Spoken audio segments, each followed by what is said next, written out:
I mean, after all, it can't be too hard because you doing it, all right?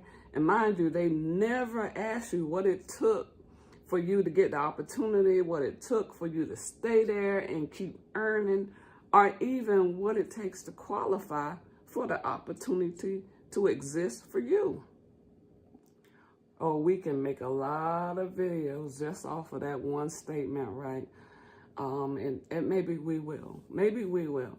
But I thought I'd lead with that because really, usually, I should say, typically, I can say, that's the source of a lot of people's lack of peace. I really had to learn not to let other people determine my peace or lack thereof peace. And sometimes I slip, just like any other human, I slip. But it doesn't take long for me to figure out who makes me uncomfortable and why. Now, I feel comfortable saying these things because I'm in a season where I want comfort without clutter, without preparedness and paranoia, and I want peace without the price tag of shock. So a big part of that is figuring out my future and what that looks like without factoring other people. I've planned to prepare for a soft, steady retirement, but it's hard not thinking about whether or not, with the current events going on, if we need to be preparing for a bunker, right, instead of preparing for a retirement. But one thing about me is I don't believe in panic. I believe in crisis management. And if you know me by now, or if this is the first time you ever seen me, you probably picked up a few notions about me so far. I believe in observing the patterns of things, whether that be behavioral, whether it be systemic, economics, or whatever name you want to call it. The patterns of things and how they occur and who they occur by can generally tell you the intention of a person or the intention of the things that are happening, or even the agenda of what's happening and who the players are. But when the cost of bread and eggs are shooting up, for no apparent reason, I take notice of that too, and I'm sure you have noticed. That's when I know I'm stuck in someone else's game and I'm not a willing participant, and that makes me uncomfortable. Who wants to start setting up trust funds just to buy groceries, right? We got to be strategic. This isn't about fear. This is more about foresight. Now, I know I'm probably sound like one of them old heads, right? And that's probably because I am. I'm probably a little bit older than you think I am. But when you work as long and as hard as I have, peace of mind becomes non-negotiable, and a little preparation goes a long way towards keeping things soft, serene, and secure for your future.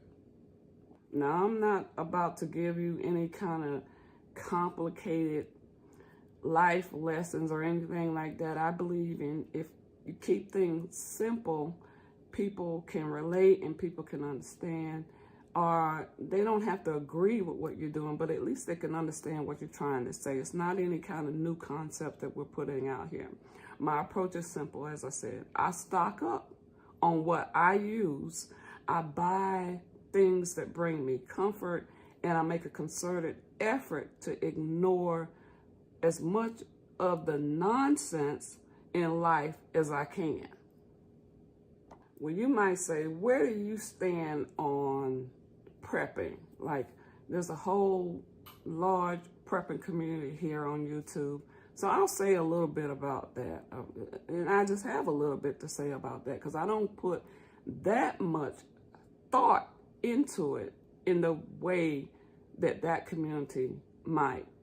But for me, I just incorporate some of those concepts into my normal lifestyle. So it's not a real big effort for me. A lot of it comes from the way I grew up, the way I was raised, and some things I've learned along the way. Now, that does not mean that I'm closed-minded to new ideas. No, not at all. I'm just telling you what I currently do. I buy staples for my kitchen that can stretch meals that I'm already going to eat. Things like beans, rice, and soups that I combine with fresh produce that either I grow or I purchase, and some other fresh items that I already am going to consume. And stretching is really more my preferred method. I don't stock survival type foods, and I'm not knocking people who do, but I don't tend to have a desire to eat MREs, dried meats. I believe there has to be a balance in everything if you want to live a comfortable lifestyle. And that does not go without some preparation. Like, I do like canning things, but I don't can things for long-term storage, because I don't, eating canned goods that have been prepared 20, 30 years ago is not my ideal of how I want to enjoy the rest of my life. And no need to restrict my diet to those types of things currently, because I don't believe we live in that current situation right now. That way I get to enjoy a little other things that I want for a longer period of time. I don't really want the 20, 30-year canned goods that, great grandma had in her pantry. I don't want those. I'm just being honest. And, I just keep preparing on a continuous basis, based on a few things, really mostly convenience, my convenience. When it's convenient for me to do a little prepping here and there, that's basically what my lifestyle consists of, okay? If that's wrong, well, it's wrong, but I don't want to waste my life prepping to the end. That's not advice. That's just me, okay? I don't want to be prepping to the end, to the day that I die. I don't want to be prepping, okay? I want to enjoy my life as I have it now. I want to feel good about myself. I want to enjoy my time and keep my dignity intact while I'm doing so. And to me, that does not that does not include eating MREs just because I can show that I'm strong or something. I'm not doing that. When it comes to some essentials, some basic essentials, some things that we've come accustomed to calling essentials, like soap, toothpaste, toilet paper, I like knowing that I have several months of stock of those things. That's worth stocking to me. And I can collect those things easily without much of a problem. And maybe we'll get into some couponing and something like that later on in the year. But when it comes to self-care things like teas and oils and bath soaps, of course, those are not essential. Those are not necessities, but they are essential to my current lifestyle. And when it comes to those self-care corner items, I want them, I will stock them. And those are really luxury items that don't really cost much if you think about it, okay? But like I said, they are part of my lifestyle and they're part of my comfort.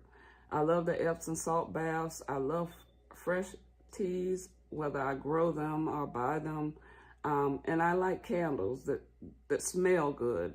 I've got some everywhere in my house. And even though I choose not to go out a lot, I do like to be able to go when I want to. So therefore, that puts me in the mindset of splurging on things when they matter and saving on things when it doesn't matter that much. So I want to enjoy I want to think about the future, but I also want to enjoy my present time, right? So I'm not in survival mode. I'm still setting the stage to thrive. So I'm trying to retire gracefully. And that really does drive some of my decision making. I don't want people, I'm not going to let people, and I don't want you to let people push you into panic to the point that you can't enjoy your current life. I started test driving what I call my peace budget, right? So just imagining what my retirement budget might look like, but most importantly, what that's going to feel like once I get there. Only I live it now while I still have income and try to set aside the extra money for when I am in retirement mode. So let's just call it, we can call it a financial rehearsal, right?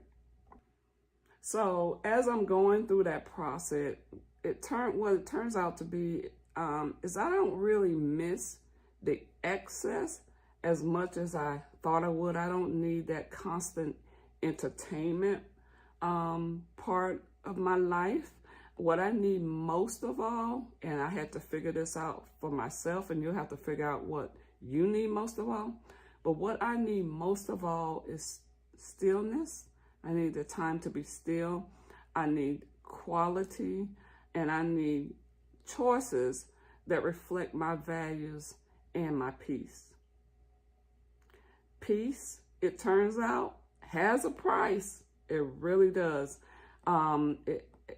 But I also have a plan for my peace. So if you had a chance to review some of my other videos, you would know I am really striving more for that cozy, soft life in retirement. And that doesn't mean isolation by no means. But it is a choice. Isolation is a choice. It's about, for me, more about my sovereignty. I love to grow a little. I love to cook a little. And I definitely save where I can. And I splurge again where it matters. You see, when you remove some of that noise from your life, the rhythm of your own life gets clearer. So when you remove all that excess and detach from relationships that don't bring value to your life, you can become more self-aware of the things that make you happy. Because remember, you heard it many times before, your happiness is your own responsibility. But if you can't figure out the things that make you happy and, try to get rid of some of the things that don't make you happy, you're sacrificing your own peace. I don't prep in the traditional sense, as you can conclude just based on what I've said so far. I guess I prep for my own protection. Again, I prep for my peace, my comfort, and my autonomy. Because remember, happiness is my responsibility. I'm responsible for securing my peace and my happiness. If you have similar interests or you're just curious in those types of things, you landed on the right channel. And what I want you to do right now is to consider subscribing. And if you're subscribed, chances are you'll see my next video, and I'll see you there. Have a great day, guys. Okay. Hi, friends. Welcome back to my channel. I had, in my last video, I had mentioned something about my financial rehearsal in preparation for retirement, and someone in my Premier chat had showed a special interest in the financial rehearsal part of it. So I thought I'll talk a little bit more about that today. So today we're talking about we're gonna go a little bit more deeper about rehearsing your retirement before you actually retire. A lot of people, they put a plan together, you know, and they pretty much hope for the best. We're not going to hope for the best. We're going to start preparing for what retirement looks like and what it actually feels like when you get there, because we're going to do a little bit of a financial rehearsal. So not just planning it on paper, but actually living pieces of it financially and emotionally before we retire. So that's our next chapter that would give us a bit more confidence and less confusion about how things are going to play out for us. So we want to make sure we have a little bit of a transition period in there. So grab your tea, grab your notes. Let's settle in and talk about it a little bit. I want you to put down in the chat what your thoughts are and how you're preparing yourself for that transition period. Because we want to be more intentional about what we're doing so that it provides us more comfort. And really, we're moving towards that comfort, cozy life, that soft life. That's what most people think of when they think about retirement. So let's start putting things into play that's going to get us there. So why does a financial rehearsal matter? Well, you rehearse weddings, you rehearse any speeches or performances that you're going to give. So why not retirement? Why not retirement? A financial rehearsal, that's your chance to test out your life that you're trying to build for yourself and your family while you're still earning your income, right? So if you're still earning your income and you're playing out parts of your retirement life, you have a safety net that you can fall back on. Because, let me explain. You really want to know, can you actually live the life that you want based on the income that you're going to have in the future, right? So start with that future income. Start by estimating what your retirement income is going to be, whether that's Social Security, your pension, your 401k withdrawals, or your annuity, and any other sources of income that may be coming your way. Once you know your expected monthly amount, don't guess, actually put pen to paper and figure it out what you're expecting to have. And try living on that amount for at least a couple of months. A few months if you can, but at least a couple of months. And that's going to be a powerful eye-opener for you. You quickly see what's going to fit into your retirement plan, what doesn't fit, and where you need to make adjustments, which is mostly important, without that pressure of being fully retired yet. We're going to do a dry run. We're going to do 2 months. Do more if you can, but at least 2 months of trying to live on the income that you're expecting to have during retirement.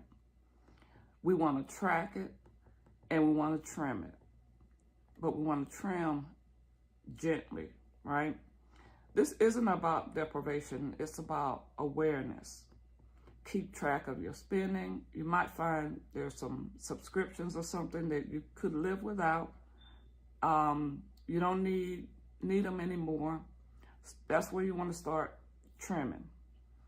Grocery habits. Look at your grocery habits and start refining, or even look at small luxury things that you like to have or things that you like to do, and figure out which ones are most important to you. And you want to include those, the ones that are important to you, you want to include those in your budget. The goal isn't to cut anything, I should say, that's important to you. We're not cutting everything. It's to align your money to your level of comfort that you want to have in retirement. And of course, the rhythm of how you want to live your life in retirement. Start adding in that consideration, because remember, it's not just financial. Start practicing your retirement days. On your days off, whether that's leave or weekends, you want to try to assimilate what a day in retirement feels like. So try sprinkling in those retirement days now. Use your leave, use your weekends, and assimilate a day of retirement. What does a slow morning feel like? What do you naturally want to do with your time? We're practicing retirement. This helps you with more than just money. It helps you emotionally transition into that new way of living. You don't want to just, retire and then wake up the next day and not have any idea of what you're supposed to be doing with the rest of your life. Build yourself a flexible plan. Financial rehearsal is not about perfection, it's about preparation. So you'll make mistakes along the way that you can learn from and you can adjust from. Use what you learn to update your plan for retirement. Do you need more savings? That's important, right? Do you need less of a house? Do you need more travel funds? Okay. This is the perfect time to explore that while you're still having options. For example, if you think travel is going to be a big part of your retirement, go ahead and start taking some small trips, right? You figure out, how much do I actually spend when I travel? What kind of accommodations are going to fit into my new retirement budget? What are some responsibilities that I need to take care of during retirement that are different from what you have now? It could be simple things like if you have a pet, who's going to be watching your pet while you go on travel? Is that something you really want to hinder your new retirement life because you didn't figure it out in advance? Because a lot of people, contrary to what people think, wait until they retire to start doing their traveling. And they haven't done the dry rehearsals, or they haven't done them lately because of all the things that have been going on, plus work and, home responsibilities. So they haven't done those things in a while, maybe 2-3 years or so. So this is a perfect time for you to start exploring while you still have some options. And so many people approach retirement with anxiety because they haven't done the prep work, or at least they've only done it on paper. But you don't have to do that, right? We're going to do some simulations to figure out what we need to adjust. Whenever you rehearse, you're rehearsing with intentions. You're trading that panic that you have at the last minute for peace. You're going into it knowing already things that you need to do to be comfortable.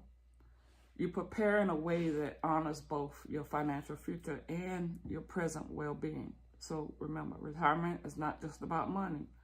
There's an emotional transition that goes along with that.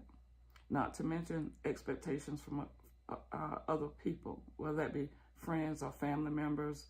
We can talk about that later. Thank you for spending time with me today. If this is helpful to you, I want you to give me a like and share it with someone else who might be walking that journey towards retirement as well. And remember, you're not behind. You're just starting to prepare and give your retirement plan more intentions and more action in terms of preparation for your future retirement. I hope this was helpful. See you in the next video.